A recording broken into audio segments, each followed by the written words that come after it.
once you get to something, I've found this in my career where you just get to there, that would be so fantastic. And then we get there and you think, that's great for about a month. And then you think, okay, but now I need to go further.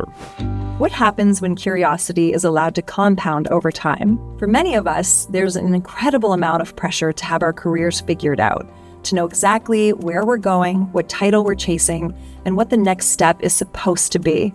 But what if success isn't always the result of a perfectly mapped out plan? What if it comes from staying curious, embracing opportunities, and continuing to move forward? In my conversation with John MacQuarrie, President of Commercial Operations at BWXT, we explore a career shaped not by chasing titles, but by a willingness to learn, grow, and say yes to new opportunities. From his early years growing up in Barrie to discovering the nuclear industry through a chance conversation, to helping shape the future of one of the most influential organizations within our sector, John's story is a reminder that some of the most meaningful careers are built one opportunity at a time. Join me now as I split atoms with John MacQuarrie.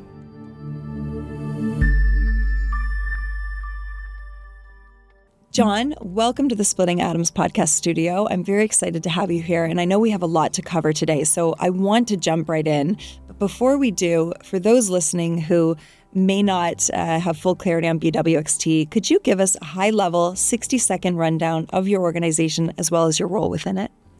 It's great to be here, Caitlin, so thank you for that. So BWXT is a nuclear technology company, and so you can think of it as nuclear power, nuclear medicine, nuclear propulsion, and some advanced reactor technology for things like microreactors and reactors in space, to power propulsion or to power systems on the moon. So it's a technology company that's entirely focused on nuclear.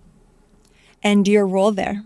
I'm the president of the Commercial Operation Division. So we operate in two divisions, government and commercial. And so I lead anything that is not really focused as the government as a customer. Wonderful. So you're sitting here today in the studio with me as president of commercial operations for BWXT. I want to take us back. I want to go to the version of John that grew up in Barrie. What was that like? Paint a picture for me of growing up there. Were you into sports, academics? What was that like? What was your relationship with your family? Were you part of a tight-knit family group? Walk me back through that version of yourself. Yeah, it was great to grow up in Barrie. I was pretty fortunate. A lot of family in the area, especially on my mother's side, like tremendous number of family. So that was always good, right? We did a lot of family things. I was always, I would say, academically oriented, but I loved sports. So played a lot of sports in high school, particularly basketball. We were, really focused on that, and our team did really well, actually, at the high school level. So that was just a great place to be. You could go skiing in the winter and be in the lake in the summer, and it just felt like a place where you had access to a lot of good things. Not quite a big city like Toronto, but not that far away from that, and so I loved it. So now basketball, you're still a big fan today? I am. Yeah. Who do you think's gonna? There's quite the game. Was it last night? The Knicks big comeback. I think the Knicks might win. Yeah, it's very close though, right? So, but yeah, it'd be great to see the Knicks win, actually. It's sad for me. The only reason I know that is because, of course, there was a certain singer-songwriter who was sitting on the sidelines with her custom T-shirts and her friends. So that, of course, I'm quite a fan of Miss Swift. So it blew up my Instagram feed. So that's how I knew there was the comeback and the whole story of it. I hate to say. I'm a Formula One girl, so I pick my sport, and I know that sport really well, and then I keep my focus there. So that's too funny. Yeah. So we'll see if the Knicks, if they pull it off. When's the next game now? I think it's tomorrow. Tomorrow night? Yeah. And is this the final now? Are we in? I can't remember what game this is. I think they've got, that was game 5, I think, last night. So okay. So we'll see how that all ends up. Yeah. And you've talked to me before about the influence that your parents had on your academia. Your father was a teacher, I believe. Yeah. And then your mother, she always instilled the importance of education and of continuing to learn and remaining curious in those ways when it comes to learning and development. Talk to me a little bit about their influence as you were growing up on instilling in you the importance of that focus. And really, was that something your academia, did it always follow you through? Were there moments where it became stronger or it really clicked with you, the significance of doing well in school and honing in on that skill? Yeah, my both my parents were really academically focused, although neither one of them went as far as they would have liked. My mother just finished high school, and that was it. My father went to college, Ryerson at the time, and was always interested in going further, but didn't. And so I became a technician, worked for IBM, and then became a high school teacher in Barrie.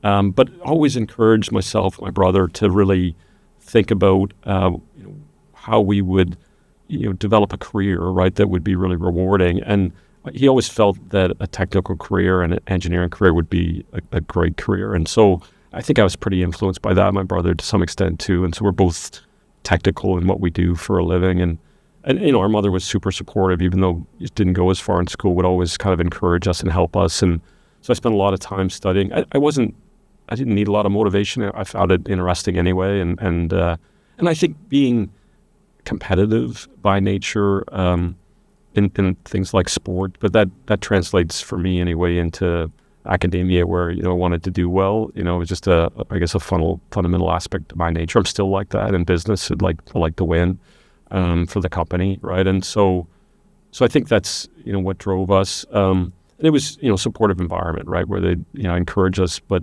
there wasn't.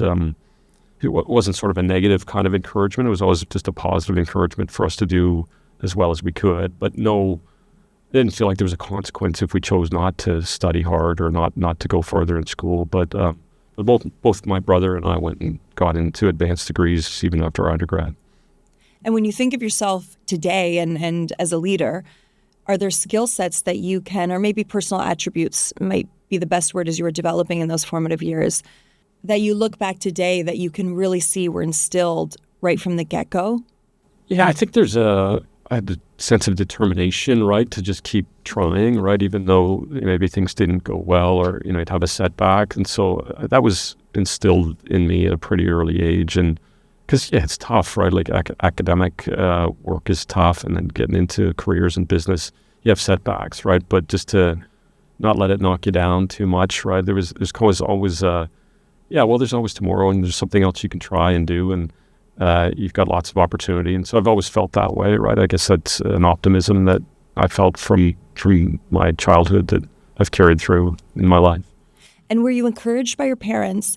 Like, just is something that you had said there about there's always a different opportunity and there's always kind of a tomorrow mindset. So was this sense of curiosity and inquisitiveness that I'm sure was somewhat naturally born in you, was that nurtured by your parents from an early age to keep that spirit of ask new questions, try new things, don't let the fear of maybe something not being comfortable stop you from having it become comfortable to you?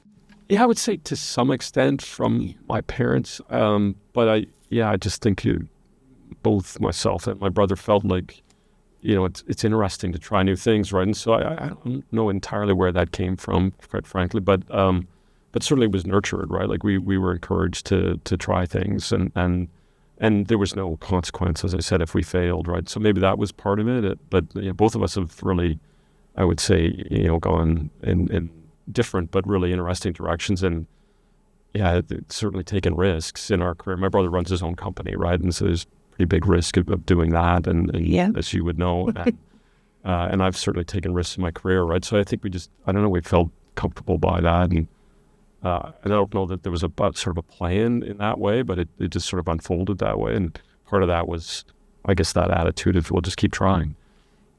And you mentioned that your father did not go as far in his education as he wanted to. He had always thought he wished he had gone through engineering, correct? Yeah. And of course you went through. So was that directly related, your decision to go through and become an engineer? Do you think that was influenced directly by his desire? Did you live out his dream a little bit? Or how did that decision come to be? Yeah, I think I did probably, right, when I look back on it, right? He clearly, he talked about it with such appeal, right, that would have been great for him, and that he would hope that we would think about that, right? And so, I guess I probably maybe subconsciously drove in that direction, and he was very proud of what I did, right? And just the fact that, became an engineer, let alone what's happened after that. And so, there was certainly a strong sense that he would like that, and you want to please your parents typically, and so maybe that's what drove me. I don't know. I think it's as well. You look at someone like yourself who is a bit of a problem solver, getting to solutions.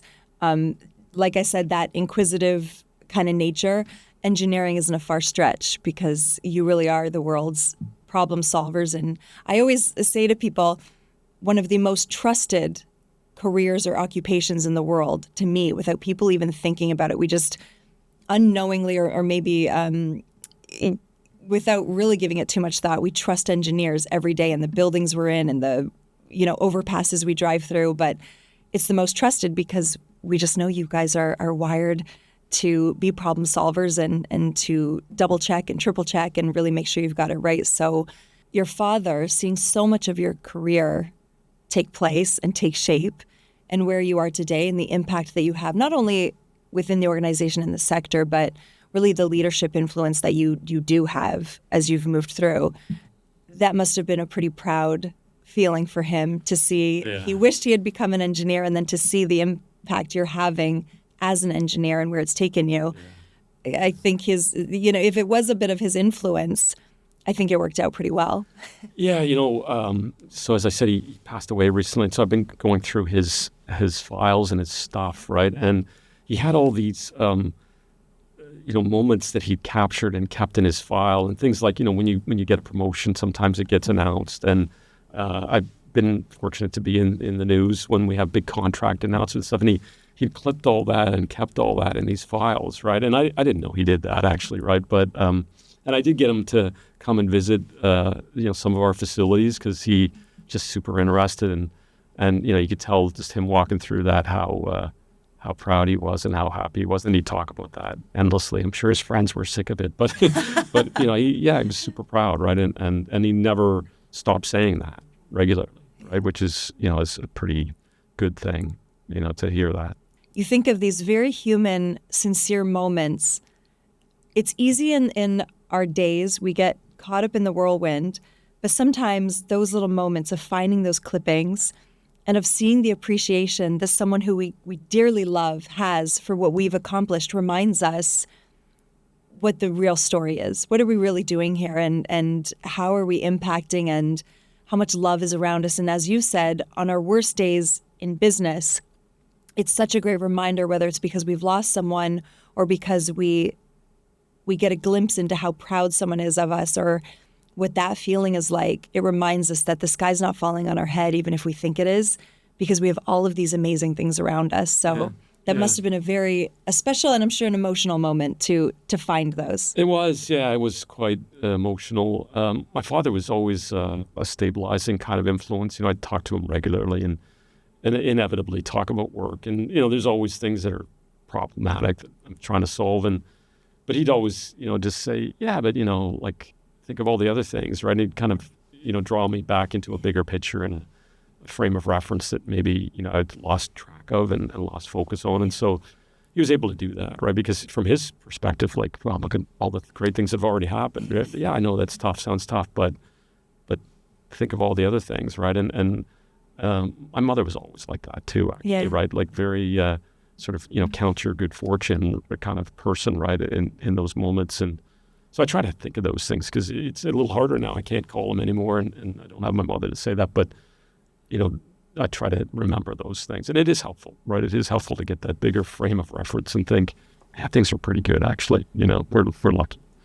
It's funny, no one can put you in your place quite as quick as your parents, but no one else can pump your tires quite like your parents and remind you, yeah, you know what, I'm doing okay. You know? That's absolutely true because they've seen, they know us, they know, right? And they know all about us, and yeah, they're biased, obviously, but they also, I think, they are also seeing it in a big picture way that, you can't help but think, well, yeah, I guess that's true, and I feel good about that when they're complimentary, right? The reframe, and now if your dad's influence and your parents' influence led you into engineering, how did nuclear come into the picture? Because you didn't grow up thinking I'm going to go into the nuclear sector, much like many of us did not grow up thinking, well, nuclear is it for me.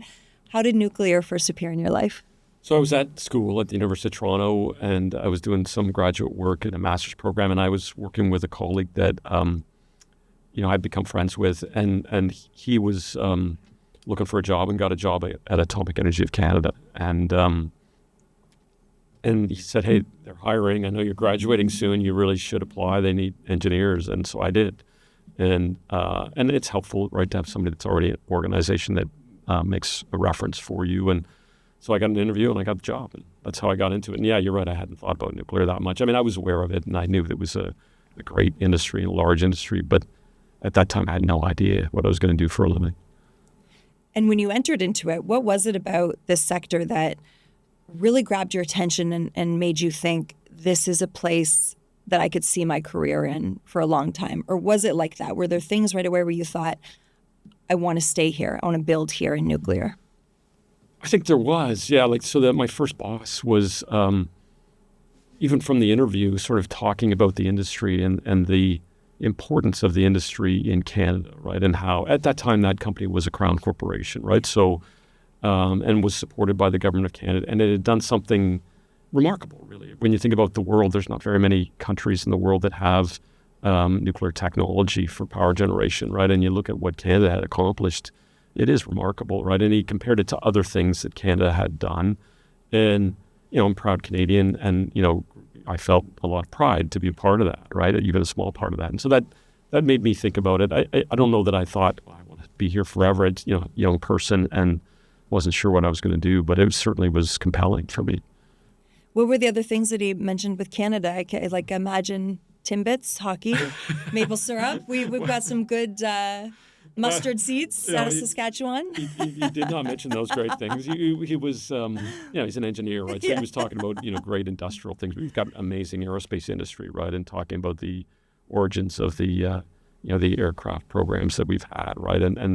But comparing that to this and saying, here's another great sort of platform that Canadians can be proud of, right? And it has persisted and grown since that day, right? And so that was the kind of stuff that he was really comparing to, that for an engineer was very appealing, It is incredible when we really think about the influence and the impact that Canada has had and continues to have, and it doesn't look like it's going to stop anytime in the future. So I think my hope is that more Canadians become aware and proud of what our energy sector and the nuclear sector is really contributing out into the world, because it, like you said, there's a lot behind us, but I think there's a lot ahead of us as well. So it's fun. And then you eventually made your way to Babcock and Wilcox at the time. It's now in a new iteration. And you have been there for nearly 3 decades now. You're in your 29th year with the company? I am. Yeah, I am. Which is a bit of a rarity these days. We see a lot of people moving and making lateral moves or making moves to new companies. So tell me about that transition and when you moved over. Yeah, so I was at ACL for a few years, and I enjoyed it. It was really interesting, but I was doing sort of more, sort of theoretical engineering design work, and I felt like I wanted something different. Like I wanted to be part of more of a industrial manufacturing kind of environment. And at the time, Babcock & Wilcox was hiring a lot of good things going on for the company. And so I went and applied, and I got a job, and immediately, so still in the nuclear industry, but immediately in working in the power plants. I was in a service group there, and it was fantastic, right? Because now, rather than being sort of in an office environment, behind a computer, I was out in the field working with all kinds of interesting people, really skilled people, and doing things where I felt a real sense of accomplishment, where we'd go and modify the plant or change something or solve a problem that owner needed fixed. And so I super enjoyed that. It was a lot of travel, right? Because, field service kind of environment where you're deployed to a plant, and it could be for months at a time, and it was. And so I enjoyed that, but, it was a little too much on the road, and hard for my fiance at the time. I was going to say, did you have someone at home that was, yeah, when are you coming back? Yeah, I did. Yeah, I didn't like it that much. So I did, after a year or so, I said I can't do this much longer, and so I did find something else and left the industry for a couple of years, almost 3 years, and did some interesting things, but I was always staying in touch with the folks at Babcock & Wilcox, and when I decided, I kind of would like to return to that, they said, well, we've got, we've got a job for you. What do you want to do? And I had gotten really interested in the commercial aspects of business, and so marketing and sales and contracts and that sort of thing. And so they pulled me back in as a sales engineer into the company, and I love that. Right, it's still very technical, but just the idea of making deals and trying to figure out how to sell something I found fascinating, and it's totally, honestly, very uncomfortable for I think many engineers because it's not structured the way engineering tends to be very structured, and so I found that quite it was challenging, quite frankly, but I enjoyed it. It's funny because you talk about early in your career how you took a little hiatus from the company because of all the travel. But just as we got in studio today, we were talking about how much you still continue to travel. So is the fiance now the wife? What are her thoughts today now on, we were just talking about you've been in a few spots in the States this week already. We're filming this on a Friday, and I feel like your week has been on the road mostly. So what are the thoughts today? Yeah, a fair bit of that. But it's not, it's typically a few days. It's not where I'm gone for weeks or months at a time. So we've managed that. My wife was able to really sort of not have her working outside the home as much. She works as a librarian, but not as much during the time when our kids were young. And now kids are adults and they do their own thing. And so kind of manage it. It's okay, and I travel a fair bit, but it's during the week, and it's okay. We both got our own things that we do. She's occasionally says you really should think about retirement, but I have no interest in that. No, good for you. So we make it work, And so as we look back to your career and as it progressed and you moved through, because obviously you started at one point, you're now in one of the top leadership roles. What did that progression look like? How did you move through the company, and what kind of brought you to the position that you're at today, and what did that look and feel like as you went along? Yeah, it just happened sort of very naturally where positions would come open in sort of higher management, and the company would approach me, and say, hey, would you like this job? And I didn't give it a lot of thought other than I thought, yeah, that sounds interesting. It sounds challenging, sounds like something I'd like to do and that I think I could do. I mean, I think I always questioned whether it was the right move because more responsibility and how's that going to go, and but it it worked out generally, right, and so that's how it happened, and every few years that would happen, and then it sort of has continued to happen. Was it your ambition to end up where you are today? Essentially, when you entered into your career, did you have that kind of thought process of one day I want to kind of be at the top, or did you just go in thinking, I'm going to do my job really, really well right now and be interested in it, and then things kind of presented and you started progressing up?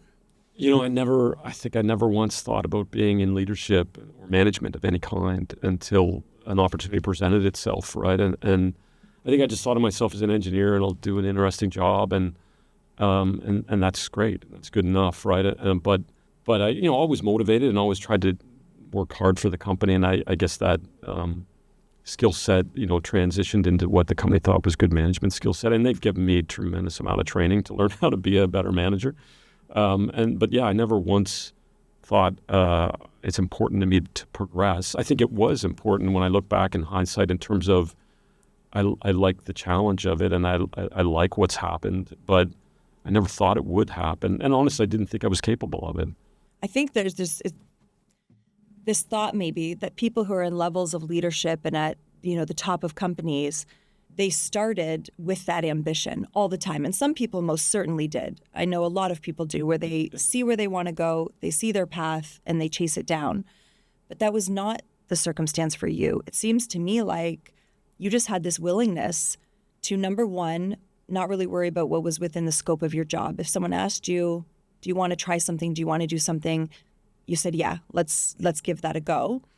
But you had a willingness when an opportunity came to you to step into it, even though you didn't necessarily always know where it was going to lead to. It wasn't the end game that you were after. It was the journey as you were going through it. Yeah. It was the experience of trying something more challenging and interesting and seeing, hey, can I do that? And I guess some optimism that I expected I probably could, right? But certainly uncertainty about whether it would go well. And I guess I never really thought of myself as, sort of a natural leader, right? Where I'd, be in a room and sort of try to lead, that group of people in the room with me. I just never thought of myself that way. But I think as I work through my career, I get involved in these discussions about things that, start to move towards leadership, where we start talking about strategy and what should we do and where should we go. And I guess fundamentally leadership, at least as I see it, is, you're kind of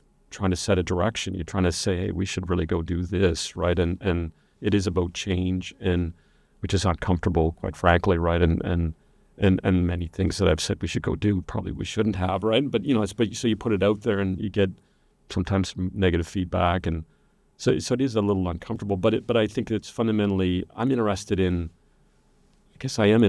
change, right? Fundamentally. And if I think about management and ultimately leadership, if the company has no interest in changing, which of course no company has interest in that, then you don't need leaders, right? You just do the same thing every day. But I think leadership is about change, and I don't enjoy the status quo very much. I like to see things progress. It's interesting because it's ironic maybe for someone who really, in a good way, you didn't have a lot of strategic thinking in your career of like point A, point B, and tactically, how do I get there? You possess, and I'm sure you have throughout your career, are a strategic thinker. And you still are someone who can see the big picture and then look at the step by step. So I think, a bit ironic that really wasn't the case. You didn't overlay that over your own career, but it naturally led you to a place where that skill set has become more and more and more valuable, whether it's talking about change management or behavioral management during those changes, seeing shifts in markets and pivoting where needed. It's interesting, and I think probably your lack of laying the roadmap out for yourself continued to develop that skill even more so because you didn't have that plan and you weren't stuck to anything. You acquired all of these other skills simply by saying yes and kind of following the path that was laid out for you. So I think it's quite ironic that all of the skill sets, like the strategic thinking and that critical thinking that are required to excel in a job as like yours, you didn't really apply it to your game plan for your own career. No, I think I just was attracted to it, right? And then naturally, to be able to explore that, you have to move in that direction, right? And despite what is actually, honestly, like when I was younger, I still don't want to be the center of attention necessarily, but in order to do things that I find interesting, I have to do that, right? And so then find ways to do it that at least I can be comfortable with, to a certain extent. But it's, that sort of concern about not wanting to do certain things is overwhelmed by the interest in wanting to see how we can progress and if we can go do something different and be good at it. And that is just a strong driving force for me. And so I think it allows me to sort of set aside other things that maybe aren't natural for me. I love it. We talk about not wanting to be the center of interest as we have lighting, 3 cameras on us, the whole kit and caboodle. But what I find an interesting thought there with what you just said is, do you find sometimes in our world, and I don't know what it is, so I won't try to pretend what it is, but we have this concept that if we really love something and it's our passion, we'll like all the parts of it. And it's just not true. Whether even in the relationship with the person we love more than anything in the world, or parenting, or our careers, or aspects of our job, as you've said, in order to do the things we love, sometimes we have to do the things that we don't love that just naturally come with that. Like, I'm sure it's not your favorite thing in the world to sit in front of all these cameras and these lights and have someone like me pestering you with all these little questions. It's doing this part allows you to do the other parts. And I think that's maybe a reality we're losing a little bit sometimes in our world. We see perfect pictures online and we think, well, that's how it's supposed to be. Otherwise, maybe it's toxic or not for us. But really, there's always the up and the down with everything. There's a balance, I think, right? And there's no way to do the things that, at least that I want to do, without these other things that I feel less comfortable about it. Yeah, this is an environment that I feel super comfortable in, but it's also, it's part of leadership, right? And it's these are things I know that are important to do, right? And so I just, I do my best at it, and some things I'm probably not as good at, but I try to just make sure that it all moving in the right direction as best I can, right? And I do try to, even if I'm not good at it, try to do, to improve myself to try to lift all of that. But there's definitely a balancing kind of thing there where the things that I'm super interested in just sort of pull everything else along behind. I think as long as the cup is being filled more than it's being poured out in terms of what we love about our life, different aspects, and what we don't, it's interesting. I love running the business. And I was talking to a friend in the industry the other day, and I'm heading on personal vacation in a couple of weeks, I guess, here. And she said, oh, that's so nice to have the flexibility of kind of doing what you want when you want. And I said, well, there's no going on vacation without the laptop. The team can call me at any time. And so, like you said, it's that balance of, I can go decide to work from Curacao for a week and be on the beach and snorkel maybe through the day or go golfing, from time to time on a Wednesday afternoon. But I'm also laying in bed at night at 2 a.m. thinking about cash flow and payroll and what about this? And I got to get that done for that client.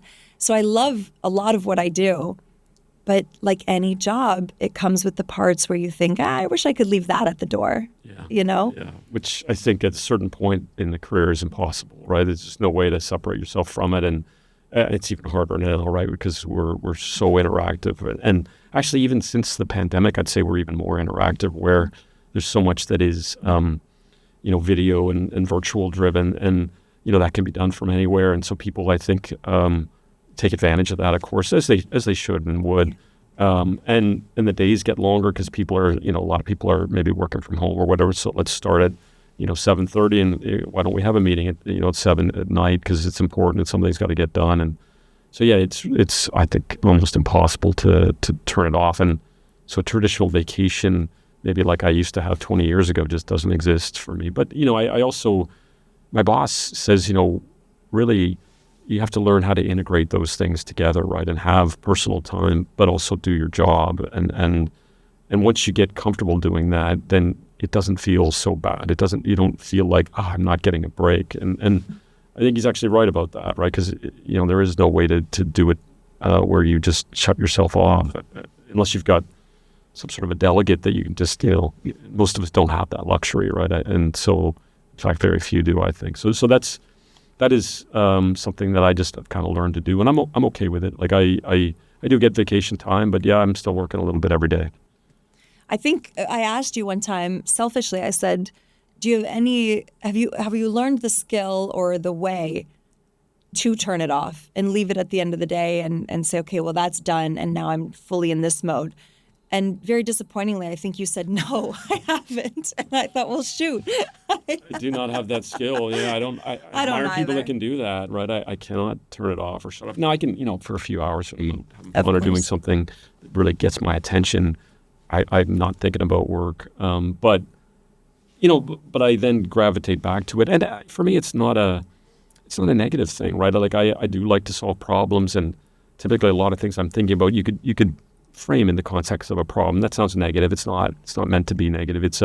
There's an objective, right? I'm kind of an objective oriented kind of person, and there's something that I want us to do, right? And trying to solve that is fascinating. And in a way, it's like, for me, it's become a hobby or a sport that I don't feel it's negative. I think it's positive for me, right? And it keeps me going. And so, when people say, I can't believe people say this, I can't believe I'm at this point in my life, or you think about retirement, it's kind of, I don't want that question because I'm not.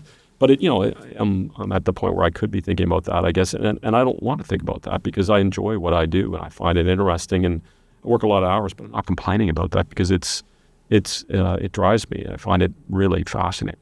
When I hear people say, find what you're passionate about, that's what it's about, is even when it's living on your brain and you're doing something else, but you're almost addicted to it. Yeah.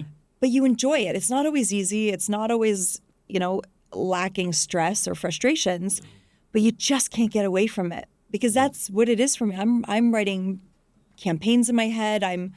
I'll be in the middle of a personal conversation. I'll be like, oh, you know what? This would be great for this. And I think that is finding your passion, not what makes you happy every day. And, you could do all the time with a smile on your face. It's what in those hard moments when it's not enjoyable, can you just not put down? Yeah, I think it's unrealistic to think of a passionate career as something that has every day is an easy day and a fun day. I don't believe that's possible. But I think you can have, so you have ups and downs, but I think the downs are in a way what makes it passion, because you're trying to overcome those. You're trying to not have many of those, right? And so just thinking through that and working through that and working with other people to try to solve these things, which is really a sort of fascinating way to operate, right? When you're bouncing ideas off each other. And, I have people call me early in the morning or late at night saying, I just thought of something, we should try this. Or you're in a meeting and you get kind of a pretty dynamic discussion going, which is fascinating. It's really enthralling, right? But without that problem to solve, you wouldn't have that, right? So I think they go together, right? You have to have challenge to then feel success and victory and, good. And I just see it that way. And so I don't actually feel like I need to get away from it. I feel like every now and then I get tired, I need a break. And there's plenty of stress, but it's manageable, right? It's again, it's that balance of without that, it probably wouldn't be the same or as good, because I need challenge to try to overcome. It's almost like no rain, no rainbow. Exactly. And you brought up another thing that to me has become more and more important as my business scales and grows, the people around you. Jessie, who is my right-hand woman, she's my business operations leader, but I joke with her all of the time, her and her husband, that 50% of her job is probably just a little bit of a therapist for me, right? Because in building the business, it's very isolating. It can be very lonely. And so having someone that I can call and say, you know what, I'm really struggling with this part of it, or I'm not sure how to handle this. How should we do that? And having not only a sounding board, but someone that you can really turn to say, here's what's living in my head that I just can't quite work out, or that I'm struggling with, or even on a personal level, I'm just not at 100% today. I'm at like 60% today of what I can bring to the table.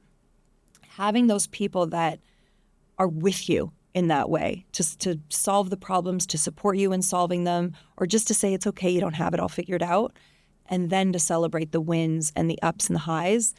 I think that's a key point that you mentioned there, that you have people that call and say, hey, I just had this idea, because it's infectious to have that culture around. Yeah. And I want to circle back very briefly, again, looking at your career and how you didn't start with the end game in sight.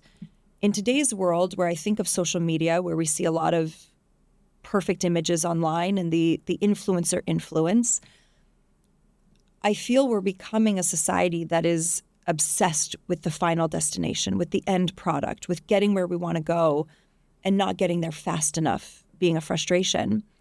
How important is it to you that we kind of take a step back from that at times and remember, number one, is that not feasible? We can't just jump from A to B, but also there's a lot of joy and discovery that can be had from not worrying about the end game before it's time. Yeah, I mean, I think it is important to sort of every now and then remind ourselves, our team, our organization that, hey, we're doing really well. We've done really well. And yeah, we want to get, a certain set of outcomes that we're trying to go after. But those are hard, right? They're really challenging, and we may not get all of them. And we should set challenging stretch goals for ourselves and really try to get there. But failure to achieve that is not failure of the company or failure of us as individuals. It's because you get somewhere, you get partway there, it's the effort to go through that to get there. And I can look at the company I work for, right, which has been operating for over 180 years in this country, and there have been many people in my job, and they've gone through and they've taken it to a certain point, and then somebody like me comes along and takes it to the next point, and there'll be somebody after me that does that, right? And I think I see myself as part of that continuum. And when I leave someday, I want to make sure that it's ready for that next, set of leaders, and whoever, takes my job, that they can take it further. And I hope, that they take it and make it even better. And I think that's the way to think about it. So there isn't really, I think, just a destination there. It just keeps, once you get to something, I've found this in my career where I thought if we could just get to there, that would be so fantastic. And then we get there and you think, yeah, okay, that's great for about a month. And then you think, okay, but now I need to go further. And so it never There's ends. another peak to It climb. never ends. There's another peak. There's constantly another peak, right? And in fact, these days, I think those peaks come even faster, right? And so there is no, finish line, to steal a famous, sort of brand line from somebody, but that's true. There isn't, right? And I think one has to keep that in mind, right? That you just got to keep progressing, and that's what is expected of people in leadership, and we keep working on that. And when we don't, for some reason, it's tough, and then you work to overcome that. But that's the goal. Just keep progressing. And with that, it's not always happy times either. You have led through some very difficult times, some hard times that have stayed with you. Walk me through that part of leadership. Just briefly, when you're going through something like a downturn or workforce is being let go because of market impacts, how do you balance that? How do you keep your head up during those times?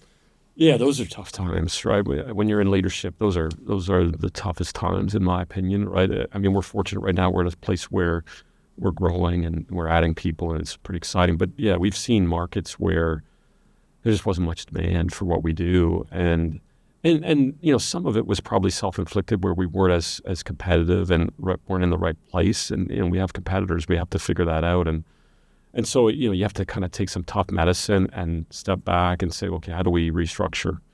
And that is a very difficult thing to go through for everybody in the company. It's certainly difficult for people that are asked to leave the company. That's really tough. But the people that are doing that, asking and restructuring, it's hard on them too. And we've gone through that. We've had some times when the industry was just at a total low, and we had to restructure. We had to lay off a lot of people. We had to take some assets out of the business and just get sort of lean and competitive and get ready for the next thing. And what gets me through that is the next thing, right? Is that okay, we'll go through this, but you can see something coming in the future that is going to be good. It's going to a return to what it was before. And yeah, we'll hire again and we'll grow and we'll do great things. And so as long as I kept my my thinking about that, it gave me energy to get through what we were going through.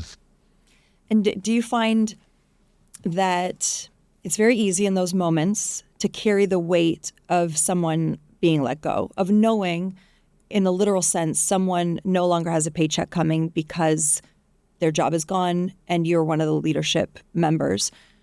My question is, do you carry the same weight for the positive days? Like, do you check in with the HR at the end of the day and say, how many people did we give a new paycheck to today?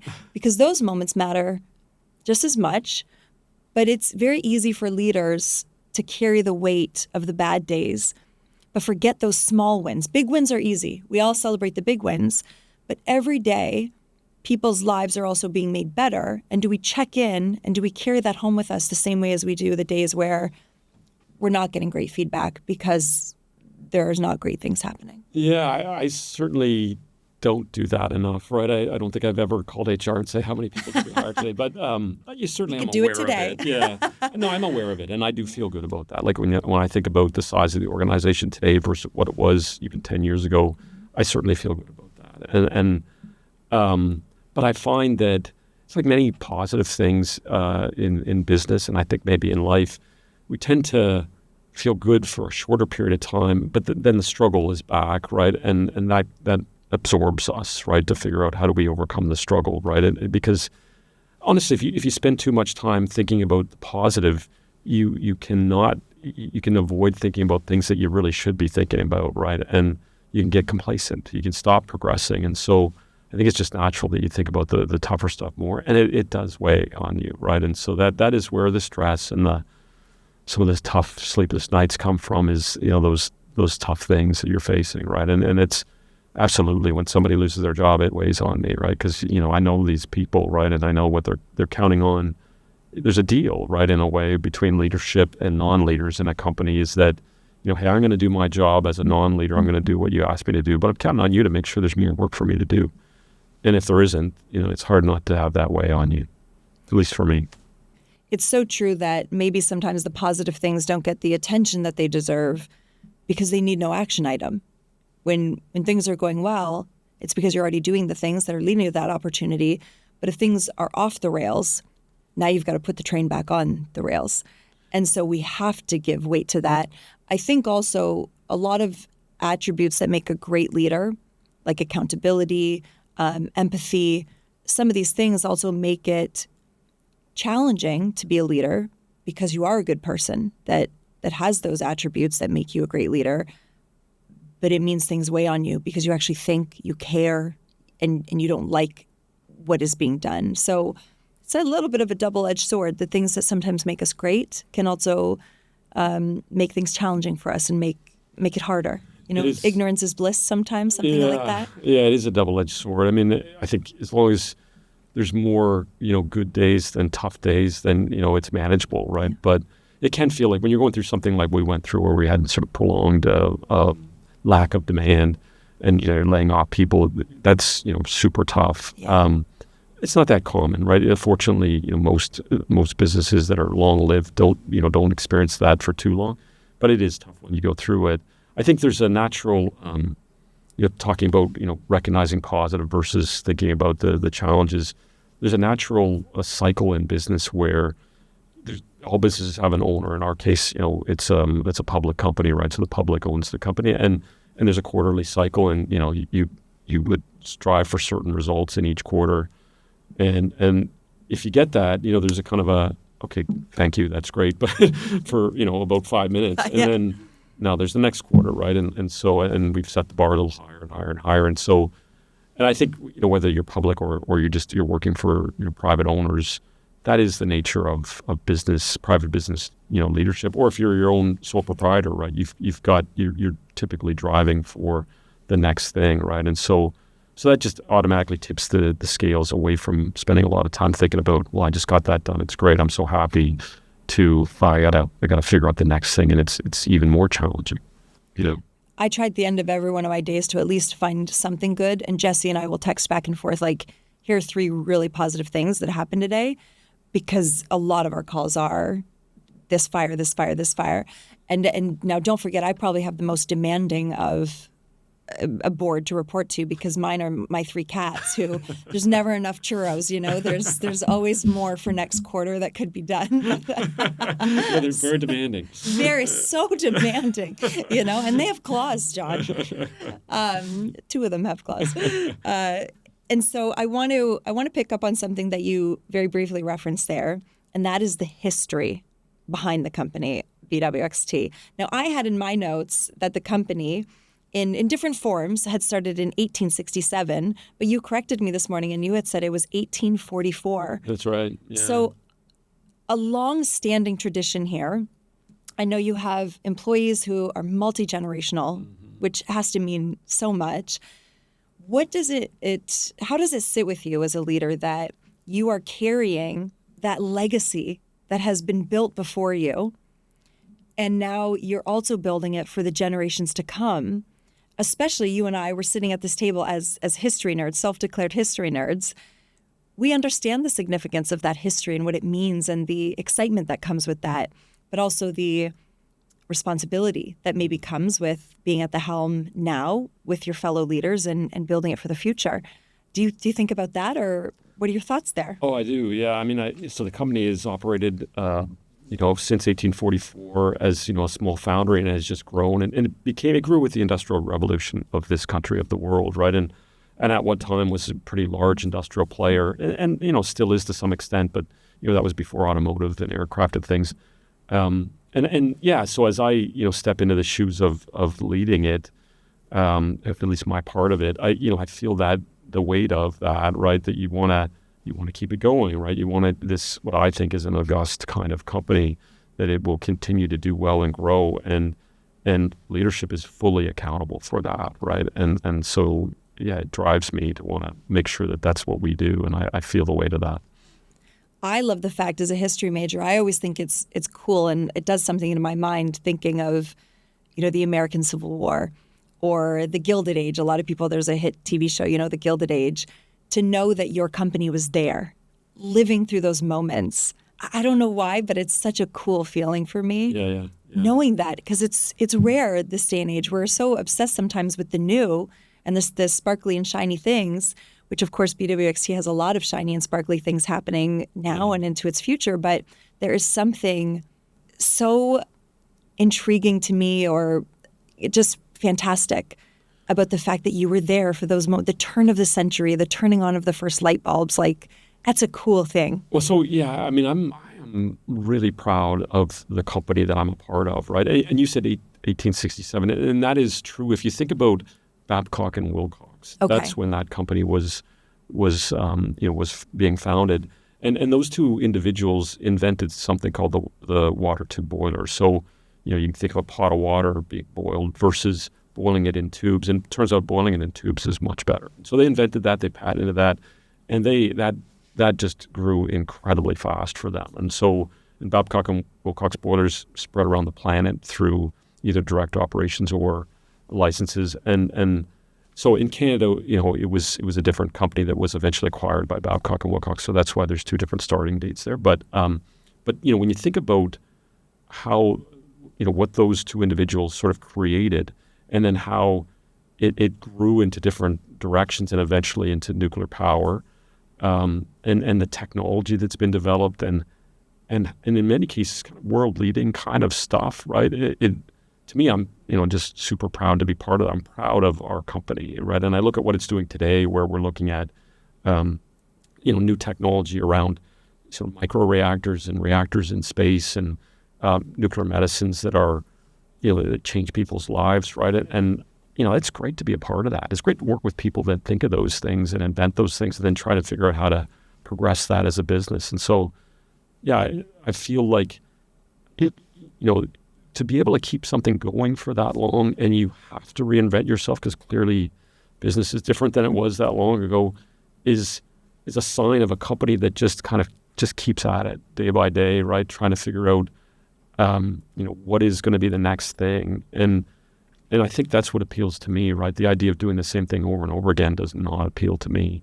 And this company just does that. It's really driven. And that's why it's BWX Technologies. The T is technologies. And it's, just keep thinking about what are the new things we do. And it can be micro things like how we manufacture something, or it can be a whole new product that nobody thought of before. It is fascinating to me. Sounds like we could do a podcast that just brings in different guests, that we pull back the layers of the history and the little moments that's what I love about history, are this collection of human stories that have kind of shaped where we're at today, those really gritty moments. And I know I'm a bit more of a modern history major with the American Civil War and the World Wars and the Gilded Age. You are an ancient history, like Rome, the Roman Empire, things like that. What kind of first triggered? What's some of your first memories of being triggered by history and being curious about it? Was this something from back in the younger days when you were little? Yeah. I've always been interested by history. So if I get books, from the library or whatever, I'd want to read about history and technology. So those two things kind of get my attention, right? And but yeah, I've always found that they're great stories, right? There's a reason that they're being written down, right? Because they're such great stories. Whether they're entirely accurate or not is hard to know.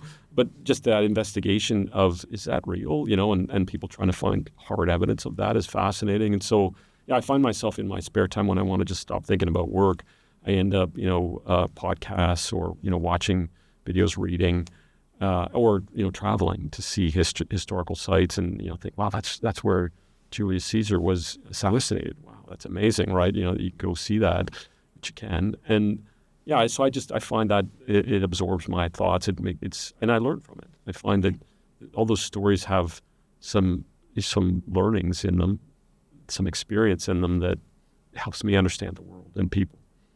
I always find it interesting when people say, oh, history's boring. I didn't like history. But then you look at some of the biggest blockbuster movies, hit TV shows or books or whatever it is. And so many of them, like you said, they might be embellished. I don't think there maybe was a Jack and a Rose on the Titanic. But they really are just stories being played out from a historical context. So it never made sense to me that people were like, I don't really like history. Yeah. I think popular culture shows us differently. And now looking back to it with leadership, do you ever find, and even talking about the downturn and the ups and downs of businesses, and I sometimes find being a history major very comforting, especially in times right now where it does feel we're dealing with a world that maybe has a little bit heightened chaos lately and uncertainty. Being a history major has given me the perspective that big picture, this is nothing new. The world has been through trauma before and kind of chaotic moments, and we've always persevered. So we won't be different. There's been conquering and takeovers and wars and turbulence all throughout history, and I find it very reassuring to keep that perspective and understand, what am I feeling and what is the world feeling versus big picture, what have we always kind of moved through?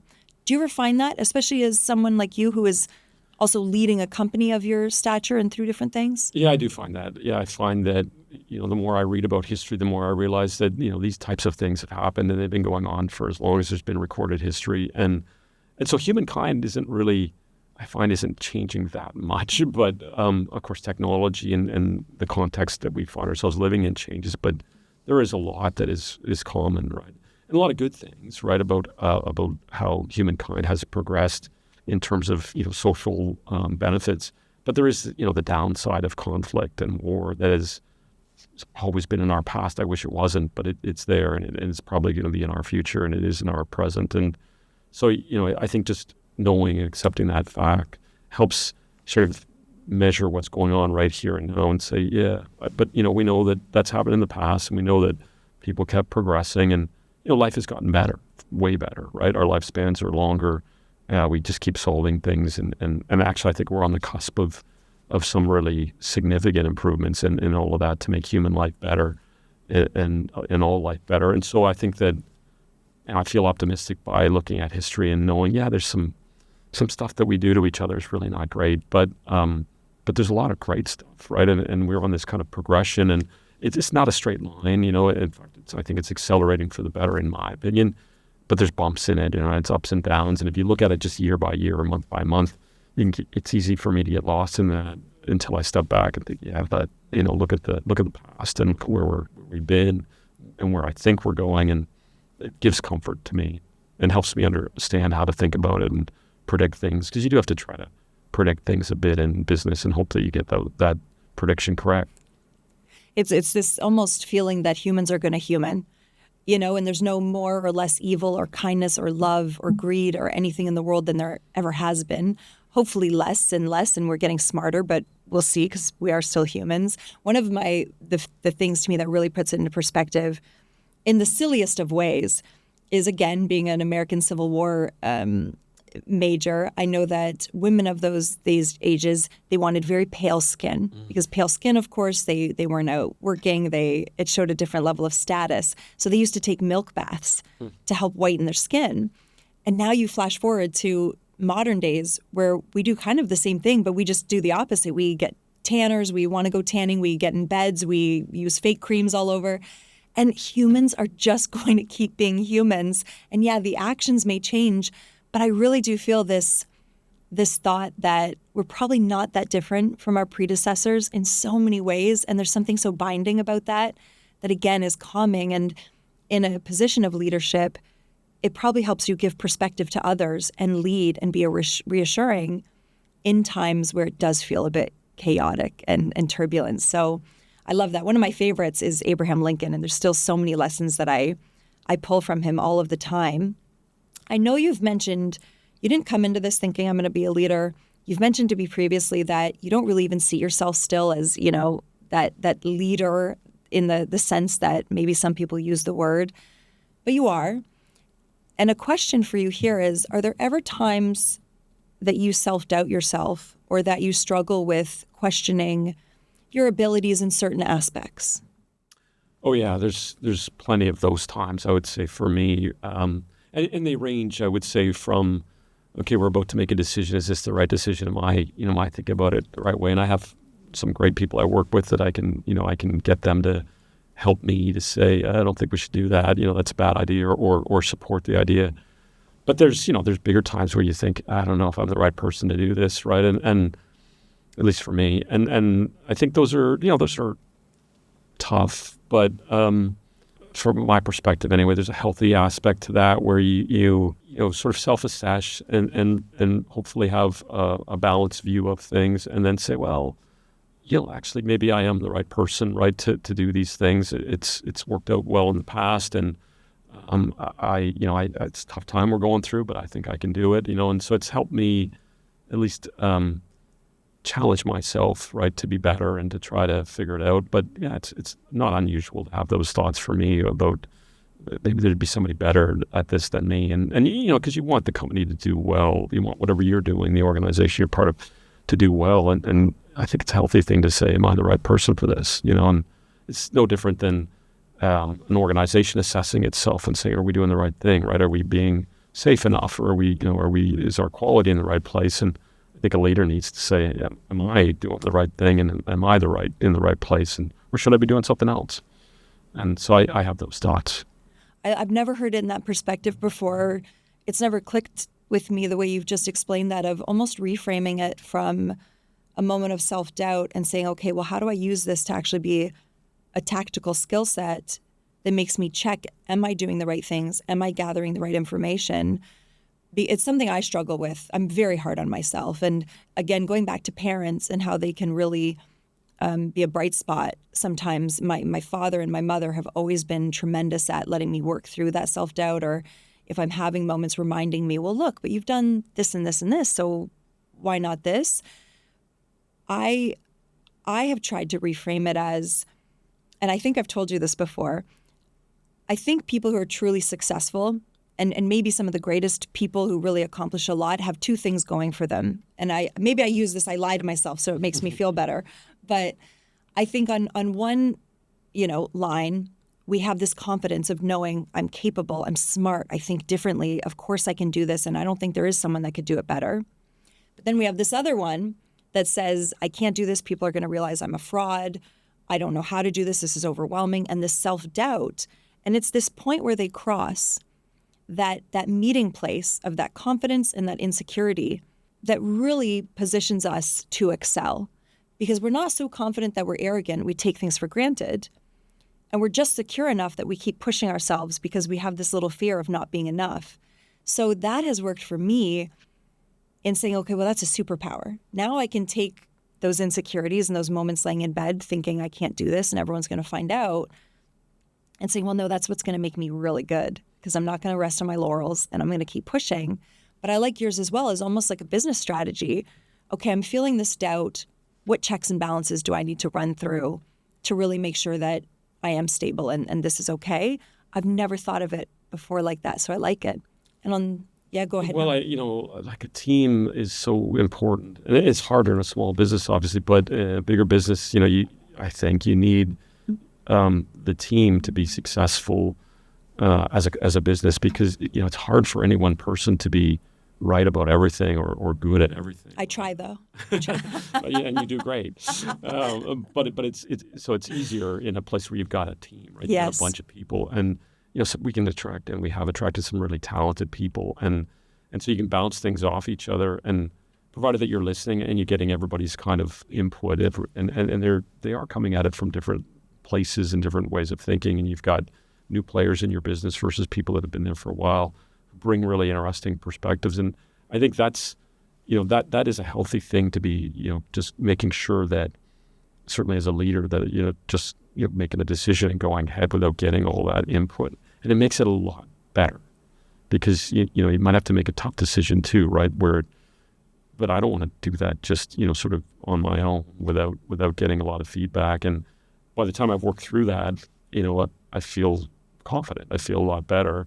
And I think other people do too, because they know they're part of that, right? And then you really build that teamwork, and team works better together, and then that makes a more successful enterprise is my view of it. So that's how I think of it. And it lessens that anxiety that you might feel about, well, it's all about me, because it isn't, right? It is about a group of people, right? And that is also mitigates that feeling of, that sort of imposter kind of pretender thing, right? Where, but you're not the only one, right? It's a leadership group, and you can really lean on that if you have that luxury, which I do.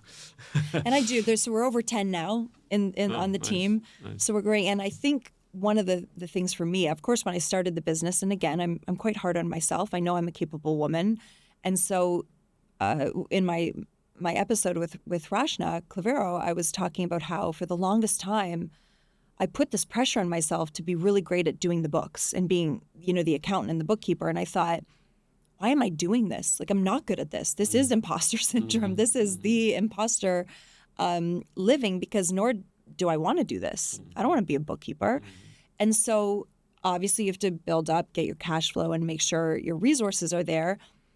But starting to understand, what am I really not good at, and hand it off and let someone else take that. That to me has been the true gift of a team. Yes, having the ideas being bounced around and getting different perspectives, but really allowing myself to say, well, I don't have to feel like an imposter about that anymore, because I've got someone who's very talented and they can kind of teach me what I need to know, but that's off my plate. That has helped me too, is kind of delegating out things that I know I'm faking it till I did not make it in, Yeah, I mean, it's one of the things that I'm fortunate is I've been through a bunch of leadership training where I needed that training to learn about how to leverage, people around me.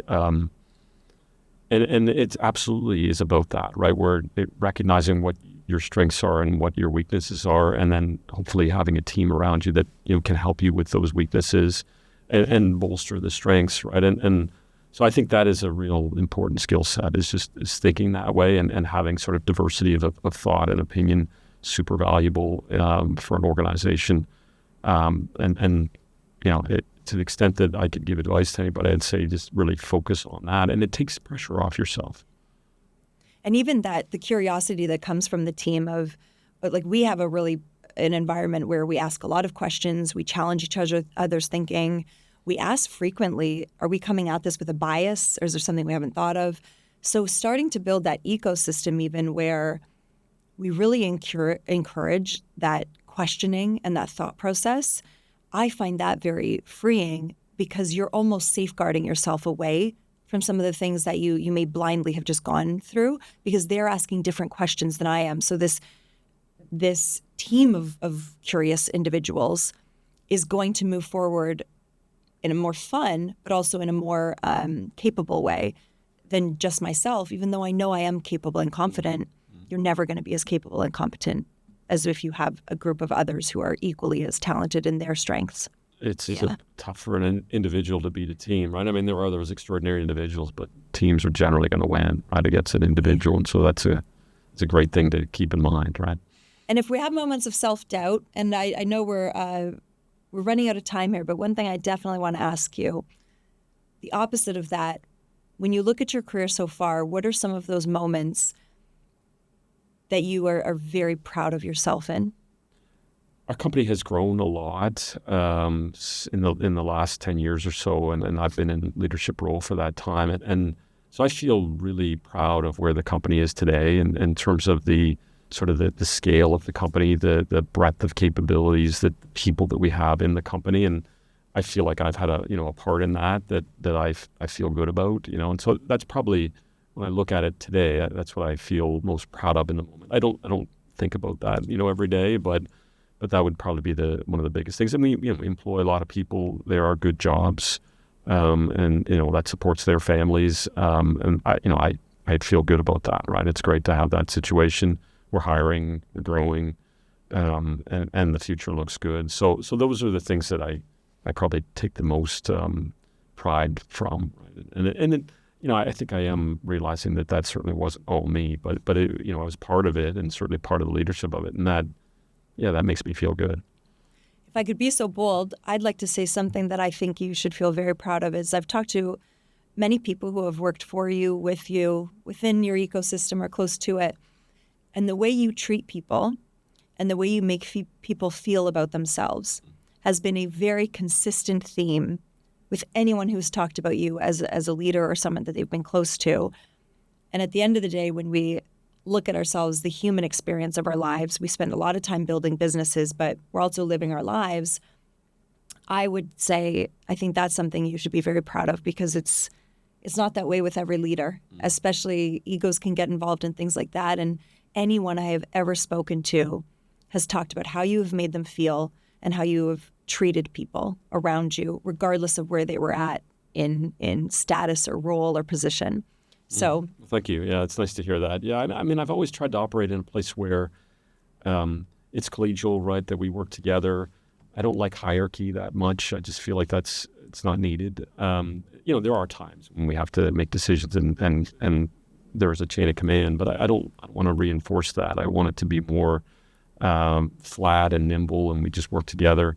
And I just want to treat people the way I want to be treated, right? And I try to keep that in mind. It's a great question that I ask myself about, I got a very difficult conversation to have here.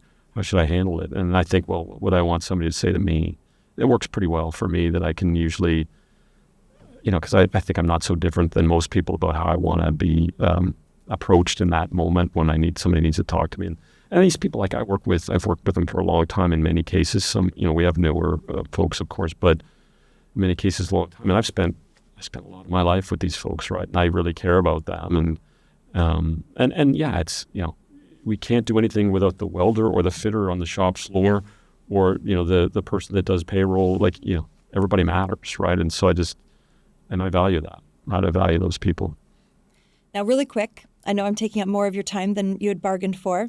And going back to our conversation where you had said, this might not be the most comfortable setting. You could have said no, and here you are. So I appreciate that you did say yes and came and did this with us today. What is exciting you the most about nuclear today and in its, direct future? What is really making you happy to be here? Yeah, so this is, in all my 3 decades in the industry, this is the most exciting time, actually, right? And there's been some great times, but this is super exciting now because you're seeing this. I mean, one, if, just reading the news at the time that we're recording this, public opinion has shifted around the world to be interested in it and sort of in favor of nuclear. And I wouldn't have predicted that. And in fact, I was just a few years ago thinking, I don't know if there's going to be enough work for us, right? And it's kind of a chronic kind of thought that isn't very pleasant, but that is not the case, right? There's just lots of demand right now that we're experiencing, but we're working on things that would be just a ton of demand. And so we're expanding our factory, we're hiring people, as I said, and there's all these new projects that are being developed for all types of reactors, for, the other things that we do that are not necessarily just pure power generation. And it's, I've never seen more interest and more energy in going into nuclear technologies than I see today, right? And so it is a super fascinating time, and it creates, it's challenging, and it's growing is actually, it can be difficult, right? Because you got to figure out how to, add all these people and then get everything organized and deliver for somebody. And there's pain if you don't deliver for that customer, for sure, for them, but also for the supplier. But I mean, that's a nice problem to have compared to the opposite of that. And that's where we're at. And when I look forward, I think it's, fundamentally structural that the world wants more electricity. And, fundamentally, the big part of what we do is energy for electricity. And I think that's just structural, and it's going to stay that way. And what a great feeling. Having been through a time when, there's not much growth, it's the opposite problem. There's no demand. Which is a terrible time to go through. This is, is fantastic. So yeah, I couldn't be more excited about where we're at right now and how the future looks. I'm thrilled by it. See, you can't retire yet because we need you, the industry needs you, and there's so much going on that why would you want to leave? So I don't. Not in the future. You're going to be here as long as I'm here. We've got a few more years ahead of us. So I hope so. Yeah, I hope so. And my job, part of it is it's not entirely up to me. I need to make sure things go well, but I'm doing my best to do that, and the conditions are really favorable. Well, we're glad that you're here in the industry. It has been so lovely having you in the studio. So thank you for being here today and splitting atoms with me. It's been a pleasure. Thank you for the conversation. Thank you so much for listening. The Splitting Atoms podcast is produced by Splitting Atoms Media, a division of the Carolyn Corporation. All of our conversations are made possible through the support of our founding partner, the Nuclear Innovation Institute.